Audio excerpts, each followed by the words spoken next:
이렇게 수술했을 때는 어느 정도 수술을 통해서 눈 뜨는 힘을 개선하고 안검하수를 교정하여서 비대칭과 함께 같이 개선하는 식으로 결과를 볼 수 있습니다.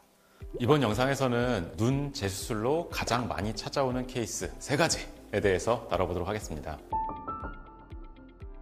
눈 재수술로 가장 많이 찾아오시는 케이스의 첫 번째는 모양에 대한 불만족입니다. 이러한 케이스는 아무래도 사람 마음이 계속 변하기 때문에 처음에는 예뻐 보였던 게 시간이 지나면서 조금 어색해 보이기도 하고 예뻐 보이지도 않고 해서 재수술을 하게 되는 케이스인데요. 의학적으로 무엇이 잘못돼서 라기보다는 단순히 환자분들의 주관적인 마음의 불만족이라고 할 수가 있겠죠. 제가 운영하고 있는 성형외과에서는 사실 저한테 수술 받고서 재수술을 요청해 주시는 환자분들은 극히 적기는 한데요. 다른 병원에서 수술 받고 나서 세월이 좀 지나고 마음에 들지 않아가지고 재수술을 목적으로 찾아오시는 분들은 생각보다 굉장히 좀 많습니다. 예를 들어 재작년에 처음에 수술할 때는 아웃라인이 예뻐 보여가지고 아웃라인으로 높게 수술을 했는데 시간이 지나면서 세미 아웃라인이나 조금 낮은 인아웃라인이 예뻐 보이거나 하는 경우들이죠. 이게 결국은 환자분의 마음이 가장 중요한 것이고요. 마음이 변하는 거는 어쩔 수 없지만 성형외과 의사로서는 사실 이런 경우라고 하면은 재수술을 꼭 권해드리고 싶지는 않습니다. 사실 사람의 마음이라는 게 항상 변하는 거기 때문에 지금은 재수술을 해서 라인을 바꾸면 더 예뻐 보일 수 있다라고 생각하지만 결국 또 시간이 지나면 재수술하고 나서도 마음이 또 변할 수 있지 않을까요?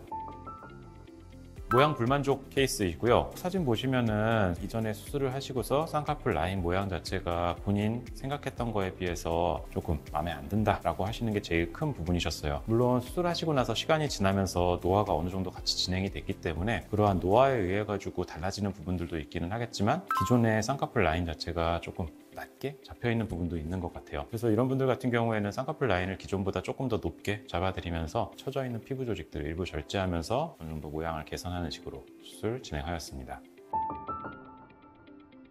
눈 재수술로 가장 많이 찾아오는 케이스 두 번째는 심한 안검하수가 동반되거나 비대칭이 발생하는 케이스입니다. 수술 후에 심한 안검하수랑 비대칭이 생겨서 졸린 눈이 생기고 눈을 뜨는 것이 이상하고 밸런스가 깨져 보이는 비대칭까지 이런 경우로 재수술을 하기 위해서 병원을 찾는 환자분들이 많으신데요. 쌍꺼풀 수술을 잘못 진행하게 되면 수술 후에 의인성 안검하수가 발생할 수도 있습니다. 눈을 뜨는 근육의 근막 상안 검거근이라고 하는데요. 이 근막이 건판과 불안정하게 약하게 연결돼서 있는 경우에는 너무 무리하게 진한 쌍꺼풀을 만들게 되면 약한 연결이 완전히 끊어져 버리는 경우가 생깁니다. 이러한 연결이 끊어지게 되면 눈을 뜨는 근육과 건판의 연결 자체가 손상이 되기 때문에 눈을 뜨는 근육이 올라가고 힘을 줘도 눈꺼풀이 올라가지 않는 거죠. 이렇게 되면 정말 심한 안검하수가 생길 수가 있고 쌍꺼풀은 안쪽에서 눈 뜨는 근육이 피부를 당겨 올라가면서 위쪽에서 크고 깊은 쌍꺼풀처럼 생기는 라인이 보이게 됩니다. 이렇게 되면은 안검하수로 인해 가지고 쌍꺼풀 모양 자체가 변형이 되기 때문에 모양도 마음에 들지 않고 수술로서 기대했던 처음의 기대와 너무 괴리감이 있는 졸린 눈이 되기 때문에 재수술을 하게 됩니다.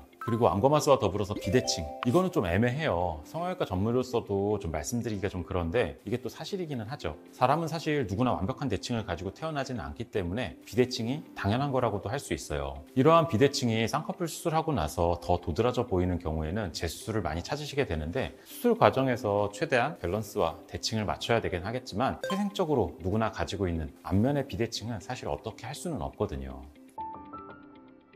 다음 케이스로는 안검하수 그리고 비대칭 관련된 부분인데요. 사진을 보면은 안검하수가 아직 좀 남아있고 눈을 떴을 때 눈이 좀 졸려 보이는 느낌 남아있게 되죠. 그래서 이런 경우에는 우리가 아주 심하면은 프론탈리스 슬링이라고 해서 다른 데서 조직들을 가지고 와서 이식하는 식으로까지 수술을 하기도 하는데 그렇게 되면 다른 데 이제 흉터가 생기는 부분들 그리고 기능적으로 약간 눈을 감을 때 문제가 생기는 부분들이 있기 때문에 가능하면은 눈 뜨는 근육, 눈꺼풀 근육 안에서 해결하는 게 제일 좋기는 합니다. 그래서 이렇게 수술했을 때는 어느 정도 수술을 통해서 눈 뜨는 힘을 개선하고 안검하수를 교정하여서 비대칭과 함께 같이 개선하는 식으로 결과를 볼 수 있습니다.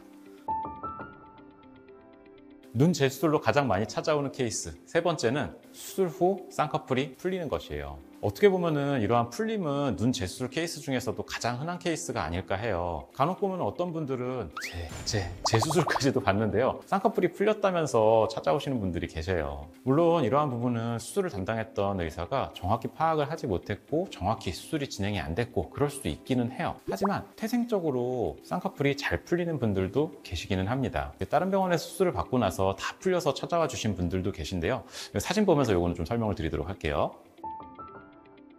쌍꺼풀 수술을 했을 때 비절개의 경우가 확실히 풀리는 경우들은 더 많기는 해요. 절개라고 해서 무조건 100% 풀리지 않느냐 하면은 그거는 아니기는 하지만 그래도 비절개에 비해서는 절개 쌍꺼풀은 풀리는 확률은 훨씬 낮다라고 볼 수 있습니다. 비절개의 경우에 라인이 풀린 부분을 다시 한번 잡아주게 되고요. 사이에 노화가 너무 많이 진행되지 않고 피부의 늘어짐이라든가 그런 게 괜찮다라고 하면은 다시 한번 비절개로 수술을 하는 식으로 시도해 볼 수 있습니다. 하지만 비절개 쌍꺼풀을 했을 때 라인의 풀림이 2회에서 3회 정도 자꾸 반복된다라고 하면은 비절개 쌍꺼풀을 계속하는 거는 좋은 방법이 아닐 수 있어요. 이렇게 풀리는 경우에 절개로 해서 다시 한번 수술을 하게 되면은 풀릴 수 있는 리스크를 확실히 줄이고 위쪽에 조직들을 좀 줄여줘서 쌍꺼풀 저항성이라고 하는 쌍꺼풀을 밀어내면서 풀리게 만드는 요소들을 줄여줄 수가 있어요. 오늘은 눈 재수술을 위해서 가장 많이 찾아오시는 3가지 케이스에 대해서 설명드렸는데요. 가능하면은 눈 재수술까지 하지 않고 한 번의 수술로서 가장 최선의 결과를 얻으신다라고 하면 베스트겠지만 그게 되지 않았을 때 그 다음 방법도 있다라는 거를 충분히 알고 계시고 너무 절망하거나 시리에 빠지거나 하지 않으시는 게 좋을 것 같아요. 시청해주셔서 감사합니다.